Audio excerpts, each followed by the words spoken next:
मिर्च स्याह। काली मिर्च को सुरमा की तरह हल्की सिलाई से कम मिकदार में लगाने से आंखों का जाला कट जाता है। मिर्च स्याह, मिर्च सफ़ेद और फुलफिल दराज, ये तीनों अशिया हम वज़न लें, इन्हें पीस कर सुरमा की मानद आंखों में लगाएं, आंखों की जलन का खात्मा हो जाएगा। वाक़ई से एक शदीद अलमनाक वर्म है जो उंगलियों में नाखूनों के अतराफ़ होता है। बाज़ औक़ात इसमें पीप पड़ जाती है, नाखून बेकार हो जाता है। इस वर्म में काली मिर्च और ज़फ्त का मरहम लगाना तकलीफ़ से निजात देता है। लकवे के लिए कोई दवा इससे बढ़कर नहीं। काली मिर्चों को बारीक पीस कर किसी रोगन में मिलाकर मकाम माउफ पर लेप किया जाए। सर्दी व ज़ुकाम की खांसी में काली मिर्च पीस कर शहद में मिलाकर चाटने से बेहद फ़ायदा हासिल होता है। इससे सीने का दर्द भी जाता रहता है और फेफड़ों से बलगम खारिज हो जाता है। जिन मुरक्कबात में काली मिर्च शामिल होती है, इनके इस्तेमाल से भूख में इजाफा होता है। चुनाचे जवारिश कमूनी, जो तिब यूनानी का एक मशहूर मुरक्कब है, इसके खाने से भूख बढ़ जाती है और खाना हजम हो जाता है। जिन लोगों को कुलंज बलगमी का आर्जा हो, इनके लिए काली मिर्च का इस्तेमाल बेहद ज़रूरी है। इसके हमेशा इस्तेमाल करने से ये आर्जा जाता रहता है।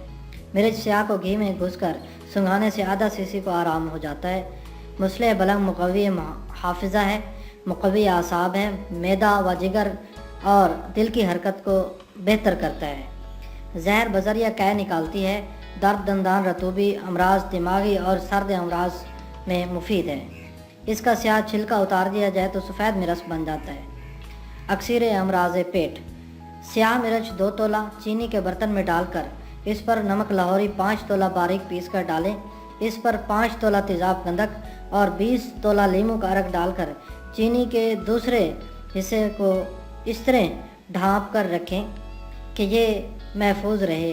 जब तमाम पानी वगैरह मिर्चों के अंदर ही जज़ब हो जाए और मिर्चें बिल्कुल खुश्क हो जाएं, तो शीशी में संभाल कर रखें। खाना खाने के बाद 5 से 7 मिर्चें खाया करें। ये ग़िज़ा को बखूबी हज़म कर देती हैं और खाने में बेहद लजीज होती हैं। इसके अलावा पेट दर्द, अगर भूख ना लग रही हो तो इन शिकायतों के लिए बेहद मुफीद शाय है। मिर्च स्याह 8 अदद, ज़रा सी मिश्री और 2.5 तोला प्याज लें और इसे बखूबी घोट लें। बारीक हो जाए तो इसमें पानी मिलाकर पी लें, हैज़ा को इफाका होगा। मिर्च स्याह 2 तोला और 10 तोला मंडी बोटी लें, इसे गाय के दूध में मिला लें। 6-6 माशा मिर्गी के मरीज़ को खिलाएं, मिर्गी का आर्जा ख़त्म हो जाएगा।